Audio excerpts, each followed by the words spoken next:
Hi, good morning friends.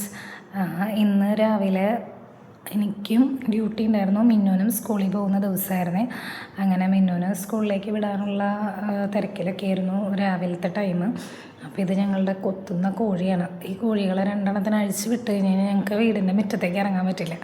മുൻപൊരു കോഴി ഉണ്ടായിരുന്നു, അത് ഇതുപോലെ തന്നെ കൂടുന്ന കോഴിയായിരുന്നു. കാണാൻ നല്ല ഭംഗിയുള്ള കോഴിയായിരുന്നു കേട്ടോ. ഇത് വൈറ്റ് കളറ് കോഴികളായിരുന്നു. പക്ഷെ ഇവർ രണ്ടുപേരും നന്നായിട്ട് കൊത്തു കിട്ടോ. അത് കാരണം മുറ്റത്തേക്ക് ഇറങ്ങി കഴിഞ്ഞ് കഴിഞ്ഞാൽ അപ്പം കൊത്ത് കിട്ടും. കൊത്തി ഓടിപ്പിക്കുക, അകത്ത് കയറ്റും. അപ്പോൾ മിന്നൊന്നും അത് കാരണം പുറത്തേക്ക് ഇറങ്ങലേ ഇല്ല. ഈ കോഴികളെ അഴിച്ച് വിട്ട് കഴിഞ്ഞ് കഴിഞ്ഞാൽ മിന്നുവിനെയും കൊത്തും, എല്ലാവരെയും കൊത്തും. മറ്റേ കോഴി, മുൻപുണ്ടായിരുന്ന കോഴി എന്ന് പറഞ്ഞു കഴിഞ്ഞാൽ മിന്നുവിനെ മാത്രമാണ് കൂടുതൽ കൊത്തുക. പിന്നെ മിന്നുവിനെ ഞാൻ എടുത്തു കഴിഞ്ഞാൽ എന്നെയും കൊത്തും. അങ്ങനെയായിരുന്നു. മിന്നു അതിനെ ചെറുതായിട്ട് ഉപദ്രവിക്കുമായിരുന്നു.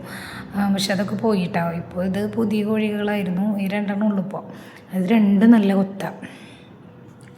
അങ്ങനെ രാവിലത്തെ കുസൃതികളൊക്കെ കണ്ട് ഇങ്ങനെ നിന്ന് കഴിഞ്ഞപ്പോഴേക്കും മഴ പെയ്തു.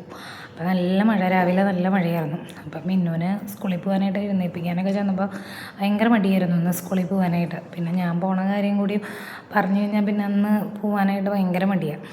അങ്ങനെ മിന്നുവിനെ ഒരുവിധം എഴുന്നേൽപ്പിച്ച് വെല്ലൊക്കെ തേപ്പിച്ച് അവളെ വേഗം സ്കൂളിലേക്ക് പറഞ്ഞു വിട്ടു. പിന്നെ ഞാനും ഇങ്ങോട്ടേക്ക് അമലയിലേക്ക് പോരാനുള്ള ബാഗൊക്കെ റെഡിയാക്കി ഞാനും അപ്പച്ചൻ്റെ കൂടെ ഇങ്ങോട്ടേക്ക് പോകുന്നു. അപ്പച്ചൻ്റെ ചാലക്കുടിക്ക് വരേണ്ട ആവശ്യമുണ്ടായിരുന്നു.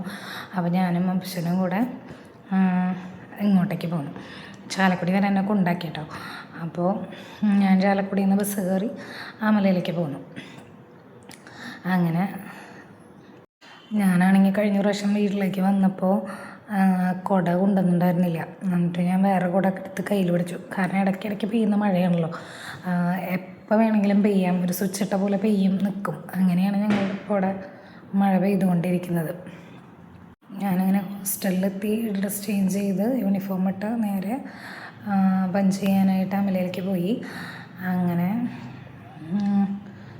പഞ്ച് ചെയ്ത് ഡ്യൂട്ടിക്ക് കയറിയിട്ടോ. പഞ്ച് ചെയ്ത് കഴിഞ്ഞിട്ട് ഭക്ഷണം കഴിക്കാൻ പോയി. ഭക്ഷണം കഴിച്ച് വന്നിട്ട് ഡ്യൂട്ടിക്ക് കയറി. ഞാൻ ഫുഡ് കഴിച്ച് വന്നു കഴിഞ്ഞപ്പോൾ അമല കഫേയുടെ അവിടെ എൻ്റെ ഫ്രണ്ടിനെ വെയിറ്റ് ചെയ്ത് നിന്നായിരുന്നു കുറച്ച് നേരം. ഒരുമിച്ച് പോകാമെന്ന് പറഞ്ഞു. അങ്ങനെ ഒരുമിച്ച് ഞങ്ങളുടെ ഡിപ്പാർട്ട്മെൻറ്റിലേക്ക് പോയി. അപ്പോൾ ആ സമയത്ത് കുറച്ച് നേരം നമ്മൾ അമല കഫേയുടെ ഭംഗിയൊക്കെ ആസ്വദിച്ച് അവിടെ നിന്നു. അങ്ങനെ അവൾ വന്നു കഴിഞ്ഞ് കഴിഞ്ഞപ്പോൾ ഞാൻ അവളുടെ കൂടെ നമ്മുടെ ഡിപ്പാർട്ട്മെൻറ്റിലേക്ക് പോന്നു. ഇന്നത്തെ വിശേഷങ്ങൾ ഇതൊക്കെയാണ്. ഇവിടുത്തെ പച്ചപ്പും ഈ ഭംഗിയൊക്കെ കാണാനായിട്ട് ഒരു പ്രത്യേക ഭംഗിയാണ്. മഴയൊക്കെ പെയ്ത് കഴിയുമ്പോൾ അവിടെ ഇരിക്കാനും ഒരു പ്രത്യേക രസമാണ്. അപ്പോൾ ഇതൊക്കെയാണ് ഇന്നത്തെ വിശേഷങ്ങൾ. അപ്പോൾ വിമർശനങ്ങളും വീക്ഷണങ്ങളും എന്നെ അറിയിക്കുക, കമൻ്റ് ഇടുക കേട്ടോ.